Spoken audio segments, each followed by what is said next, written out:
The cowboy went pale the moment he saw the words inside the box she carried, and she had no idea why. A bundle of letters spilled across the church table as voices rose around them. Dust floated through the sunlight pouring from the tall windows. Ruby's fingers tightened around the wooden box while Jake stood frozen near the back wall, his hat hanging loosely in one hand. Outside, horses stamped against the hitching rail, but inside, all she could hear was the crackle of paper and the sudden silence that followed. Then someone spoke Jake's name, and every eye in the room turned toward him. "Before we begin, tell me where you think those letters came from."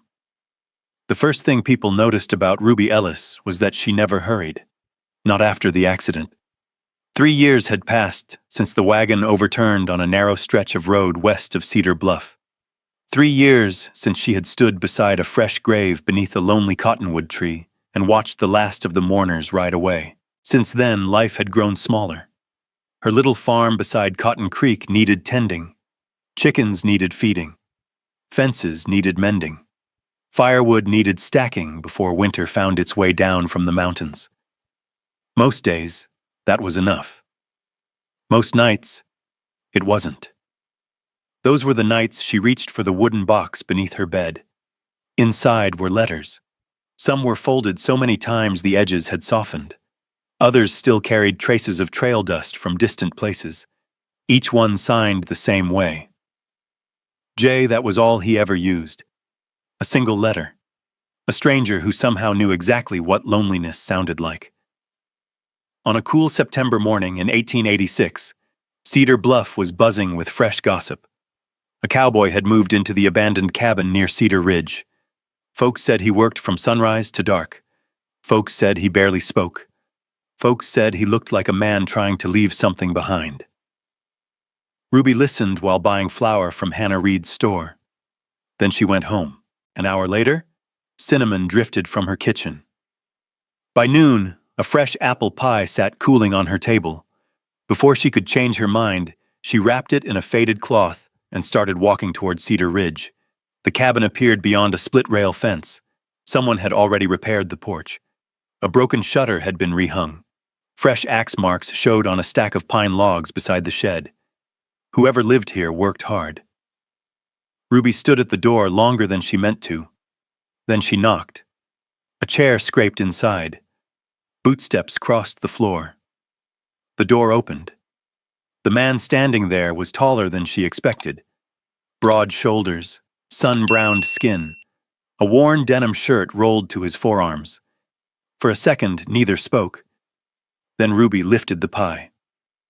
"I heard somebody moved in," she said. Seemed neighborly to bring something. The man's eyes dropped to the pie and then returned to her face. A faint smile touched one corner of his mouth. "That's mighty kind." His voice was low, steady. Something about it felt strangely familiar. "I'm Jake Turner," he said.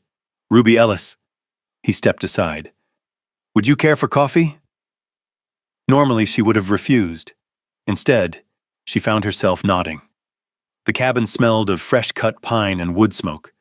A coffee pot rested on the stove. Tools lay neatly arranged on a workbench. Nothing fancy. Nothing wasted. Jake poured coffee into 2 tin cups. Ruby noticed the way he held the handle, the way he paused before speaking, the way his words came measured and thoughtful. A memory stirred. One of the letters. A sentence. A rhythm. Almost the same. They talked about ordinary things. The dry summer. A storm that had washed out part of the North Trail. The early frost settling in the higher elevations. Yet every few minutes one of them would glance at the other, as though trying to place a face from a dream. When Ruby finally stood to leave, afternoon sunlight stretched across the cabin floor. Jake walked her to the door. "Thank you for the pie," he said. "You're welcome." She turned, then stopped. A small knife rested on the corner of the table beside a ledger book. Its wooden handle carried carved initials. J.T. Ruby's breath caught. Not because of the knife, because the lettering looked exactly like the signature she had traced 100 times beneath candlelight. J. Her eyes lingered 1 second too long. Jake noticed. Neither of them spoke. Outside, the wind moved through the pines on Cedar Ridge. Ruby stepped off the porch and started down the trail toward home. But for the first time in nearly a year, the letters waiting beneath her bed no longer felt far away. They felt very close. And somewhere behind her, standing in the doorway of the cabin, Jake Turner watched her disappear beyond the hill and wondered why her voice sounded like someone he already knew. To be continued. 3 days passed before Ruby returned to Cedar Ridge. She told herself it was because she had extra stew left over. The truth was harder to admit. The cabin had stayed in her thoughts. The road wound through dry grass that swayed beneath a pale autumn sky. A pair of hawks circled high above the valley. Somewhere beyond the hills, cattle bells drifted faintly on the wind. Jake was outside when she arrived. He was kneeling beside a bay horse near the fence. The animal favored its front leg. "You've got trouble there," Ruby said. Jake looked up and smiled. "Looks like I do." She set down the basket she carried and crouched beside the horse. Her fingers moved carefully along the swollen joint. "Not broken," she said. "Just strained." Jake released a breath. "That's good news." Ruby mixed a simple poultice from herbs she carried in a cloth pouch. Jake watched quietly while she worked. "You always travel prepared?" he asked. "Most folks around here don't call for a doctor unless they're nearly dead." That earned a small laugh from him. The sound surprised both of them. Over the next week, small reasons kept bringing them together. Ruby patched a tear in Jake's work shirt. Jake repaired a loose board on her creek bridge. Ruby brought soup when the weather turned cold. Jake carried a sack of feed from Hannah Reed's store when he saw her wagon wheel stuck in mud outside town. Nothing important. At least that's what they told themselves.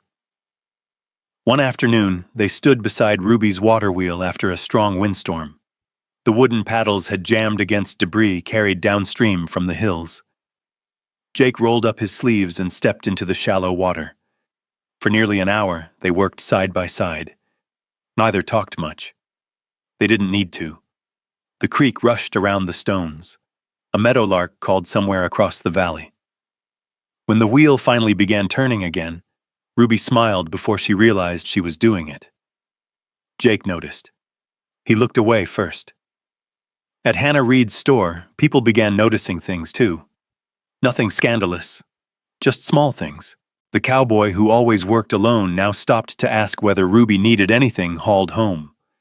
The widow who usually left quickly sometimes lingered a little longer near the porch. Hannah Reed noticed everything. She said nothing. Across town, Owen Burke noticed too. The wealthy ranch owner sat outside the hotel one afternoon, watching Jake cross Main Street. "New fellow seems comfortable around Miss Ellis," he remarked. Hannah folded a receipt book closed. "He seems comfortable around everybody who treats him decent." Owen smiled. The smile never reached his eyes. Meanwhile, something else quietly grew between Ruby and Jake. Familiarity. One evening after church, candles flickered along the walls while neighbors gathered for a community supper. Ruby stood near the piano speaking with Hannah. Someone asked if she still wrote poetry. Ruby hesitated. Then she recited a few lines she remembered. Lines about mountains holding the last light of day. Lines she had once copied into a letter. Across the room, Jake froze. His plate remained untouched in his hands. He knew those words. Not because he had heard them before, because he had read them. Months ago. By lantern light. Hundreds of miles away. The room continued buzzing around him, but Jake heard none of it. He watched Ruby standing near the piano. For the first time since arriving in Cedar Bluff, certainty settled over him. Ruby Ellis was the woman who had been writing to him. The woman whose letters still rested inside his saddlebag. The woman he had recognized without understanding why. And suddenly every conversation they had shared felt different, much different, Much more dangerous, because now he knew the truth, and he had no idea how to tell her. To be continued. For 2 days, Jake carried the truth around like a stone in his pocket. Every time he saw Ruby, he nearly said it. Every time he stopped himself. The timing never felt right. One morning, she arrived at the cabin with a basket of biscuits still warm from the oven. Another afternoon, they spent an hour repairing a section of fence where a fallen pine had crushed the rails. The words stayed trapped behind his teeth. Then trouble rode into Cedar Bluff. It happened on a gray morning when low clouds hung over the valley and the mountains disappeared behind mist. 3 riders came down Main Street. Their horses were dusty. Their coats carried the look of men who had traveled hard and far. Folks noticed. Folks always noticed strangers. Jake noticed too. He was loading lumber beside the general store when he saw them. The moment he recognized the lead rider, the color left his face. The man recognized him too. Neither waved, neither smiled. The riders continued toward the hotel. Jake finished loading the wagon without speaking. That evening, he skipped supper at Hannah Reed's store and rode straight back to the cabin. Ruby noticed his absence. The next day, she found him repairing the roof of the shed behind the cabin. "You missed dinner," she said. Jake climbed down from the ladder. "Had work." It was the first time she had heard him answer without looking directly at her. The silence that followed felt wrong. Late that afternoon, Ruby stopped near the hotel to deliver medicine to an elderly ranch wife. As she crossed behind the stable, she heard voices. She hadn't meant to listen, but one name caught her attention. Jake. She froze. The men from the hotel stood near the corral fence. Dead Horse Pass should have finished him years ago. He knows too much. He walked away before Burke's partners could tie up loose ends. Ruby's pulse slowed. Not sped up, slowed, the way it always did when something serious entered a room. She remained hidden behind a wagon. The pieces came slowly. Dead Horse Pass, land seizures, burned grazing fields, families forced off property, men getting rich while ranchers lost everything. And Jake had been there. When she finally walked away, the sky had turned the color of cold steel. That evening, she rode to the cabin. Jake was sitting on the porch with a coffee cup in his hands. He looked tired, older somehow. Ruby stopped her horse at the gate. "You were at Dead Horse Pass." Jake didn't move. For a long moment, he stared into the distance. Then he nodded once. "I was." The answer landed harder because it came so easily. "You worked for them?" "I did." The wind moved through the pines. A loose shutter tapped softly against the cabin wall. Ruby climbed down from her horse. "Why didn't you tell me?" Jake looked at her. "Because there was no point hiding anymore. Because I knew this moment would come." His voice was quiet. "I knew you'd hear the name and look at me differently." Ruby folded her arms. "Then tell me the rest." So he did. Not quickly, not defensively. He told her about hauling cattle through Dead Horse Pass, about realizing too late what kind of men he worked beside, about watching one family lose their ranch after a season of pressure and debt, about leaving, walking away, never going back. "And they think I kept records," he said. "They think I know things that could hurt powerful people." Ruby listened without interrupting. When he finished, darkness had begun settling over Cedar Ridge. The first lantern glowed inside the cabin window. Then Jake took a breath. The hardest part was still ahead. "There's something else." Ruby waited. Jake looked directly at her, for the first time since they met. "I know who you are." Her brow furrowed. "What does that mean?" He swallowed, then finally said the words. "You're the woman who wrote those letters." Everything went still. The trees, the wind, the entire world.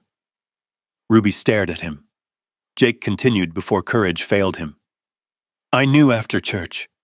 His voice cracked slightly. When you read that poem. She didn't speak. I've carried your letters for nearly a year. Still silence, and I recognized you the first day you came to the cabin. Ruby's eyes widened. The first day? Jake nodded. I wasn't certain at first, but after hearing you speak, the rest didn't need saying. Ruby stepped backward, not because she was afraid, because she suddenly needed space. Space to understand. Space to breathe. You knew, she whispered. Jake lowered his eyes. Yes. And you didn't tell me? No. The hurt arrived quietly, far quieter than anger, which somehow made it worse. Jake stood. Ruby. She shook her head. He stopped. If you knew who I really was from the beginning, he said softly, you might never have stepped through that cabin door.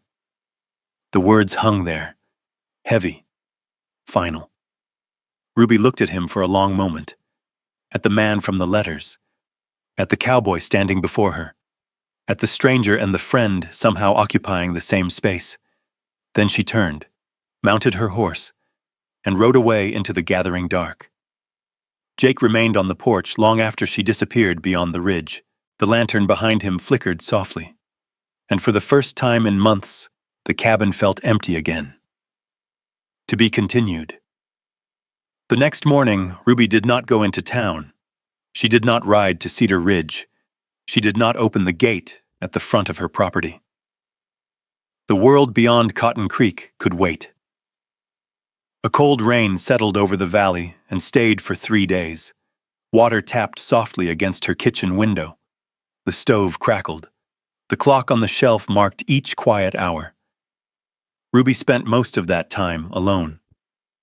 On the second evening, she pulled the wooden box from beneath her bed, the same box she had opened 100 times before. Only now it felt heavier. She carried it to the table and lit an oil lamp. One by one, she unfolded the letters. The earliest pages were simple. Stories about weather, long cattle drives, bad coffee brewed over campfires, a horse that refused to cross a river. Small things. Ordinary things. But as the stack grew, she began noticing something else. Consistency. The man in those letters had never pretended to be someone he wasn't. He had never claimed to be perfect. He had written about mistakes, about regret, about roads he wished he had never taken. The only thing he had hidden was his name. Ruby leaned back in her chair. Outside, rain rolled off the porch roof. Inside, the lamp flame flickered. For the first time since leaving the cabin, she wondered if she had been angry for the right reason. Jake had not lied. Not exactly. He had simply been afraid. The realization settled slowly, like snow gathering on distant peaks. Meanwhile, trouble was moving through Cedar Bluff. It arrived wearing a smile. Owen Burke began visiting ranch owners throughout the valley. He stopped by stores, the feed yard, the hotel, the church steps after Sunday service. Everywhere he went, the same story followed. Jake Turner could not be trusted. Jake Turner had brought old trouble with him. Jake Turner had enemies for a reason. The rumors spread faster than truth ever could. Then came the fire. A hay storage shed belonging to a small ranch north of town burned during the night. No one was hurt. But by sunrise, whispers had already started. Someone claimed they saw Jake riding near the property. Someone else claimed he had argued with a ranch hand weeks earlier. By noon, Sheriff Walter Briggs rode to Cedar Ridge. Jake was repairing a fence when the sheriff arrived. Several townspeople watched from a distance. No one spoke. The sheriff unfolded a paper, asked questions, took notes. Jake answered calmly. But the look on Briggs's face told him everything. People wanted someone to blame, and he was convenient. The following day, another accusation appeared. A missing horse, then damaged fencing, Then another complaint. Each one pointed toward Jake. Each one arrived too neatly, too perfectly, as though someone had prepared them in advance. Hannah Reed saw it immediately. So did several ranchers who knew Owen Burke's reputation.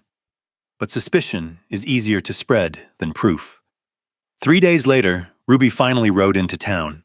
The atmosphere felt different. Conversations stopped when she entered the store. Men glanced away. Women lowered their voices. Hannah Reed pulled her aside. "They're going after him." Ruby's stomach tightened. Hannah explained everything. The accusations, the sheriff, the coming hearing at the church. Ruby listened without speaking. Then she went home. That evening, she opened the wooden box again. This time, she wasn't searching for memories. She was searching for facts. Dates, locations, details. The lamp burned low as she worked. Letter after letter passed through her hands. Then suddenly, she stopped. Her eyes moved back to a page, a specific date, a specific place. Jake had written about sleeping beside the Yellowstone River on the exact night one of the crimes supposedly occurred. She reached for another letter, then another, and another. Each one contained details, towns, receipts, cattle contracts, weather conditions, distances traveled, not poetry. Evidence, real evidence. Ruby sat perfectly still. The rain had finally stopped outside. Moonlight touched the edge of the window. For several long seconds, she simply stared at the stack of letters. Then she understood. The letters Jake had written over the past year did more than tell his story. They proved where he had been. Every mile, every week, every month. A slow breath escaped her. The same letters that had carried two lonely people toward each other might now be the only thing standing between Jake and ruin.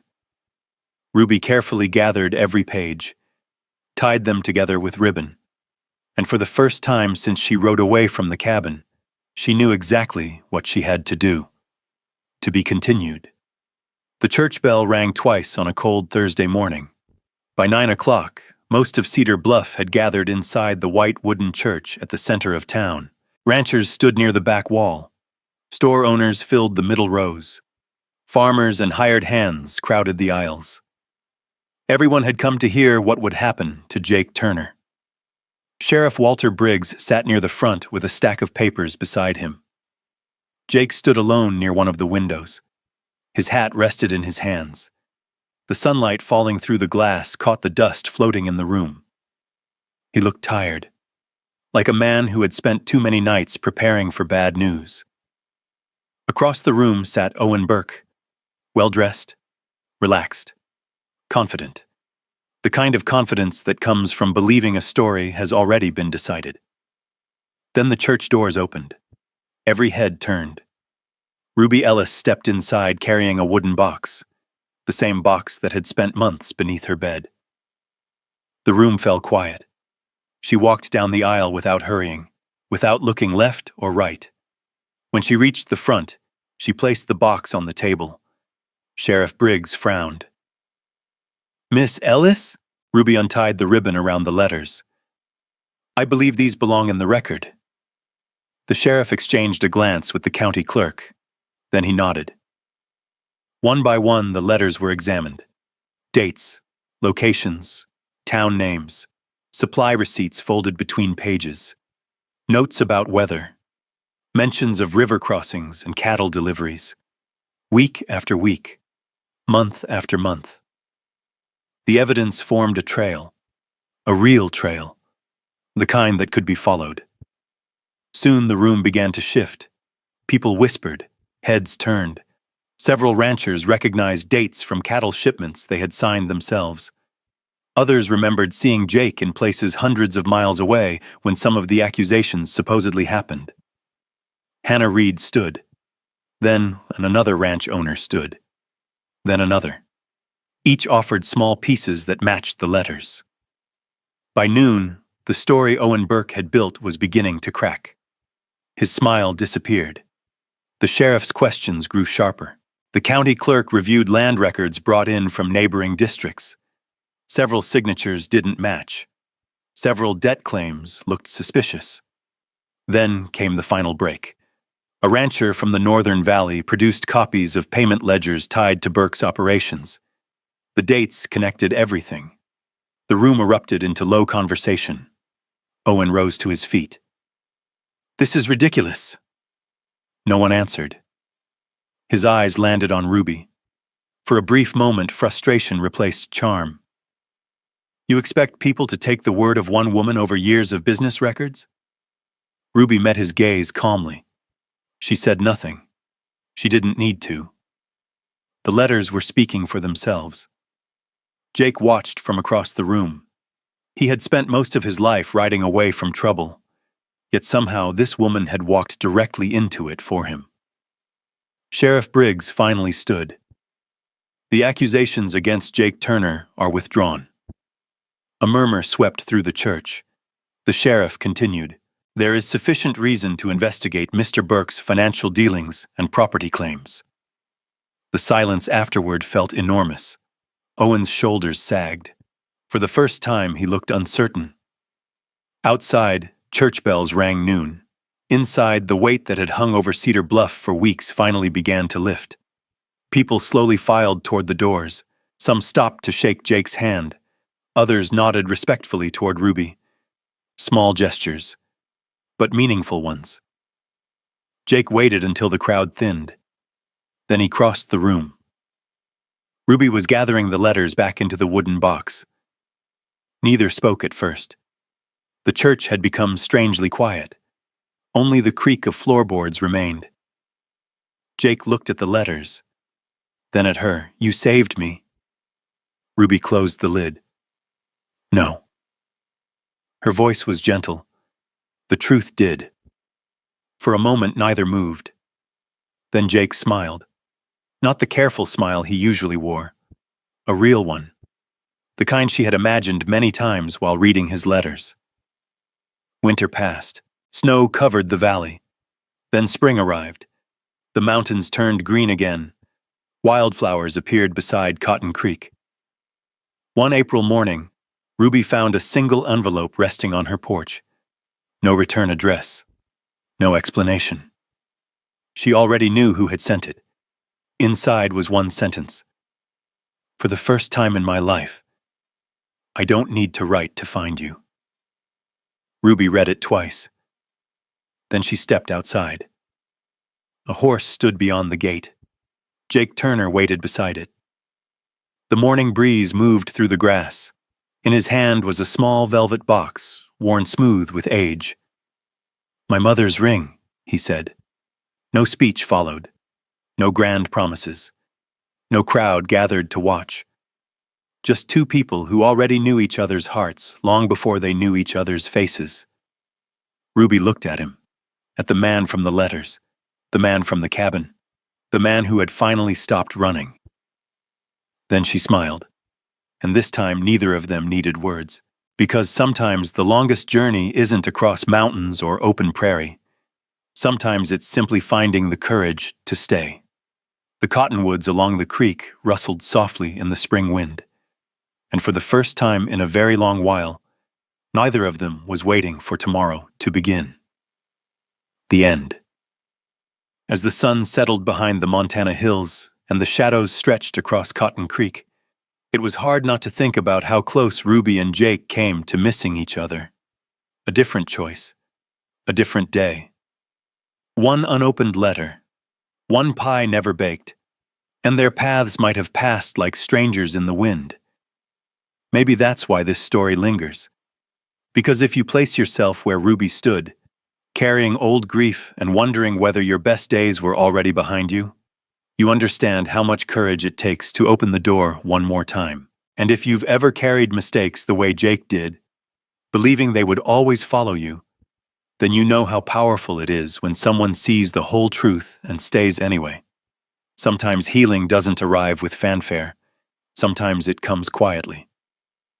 A handwritten letter, a shared cup of coffee, a person who refuses to give up on you when giving up would be easier. Perhaps that's the lesson hidden in this little corner of the frontier.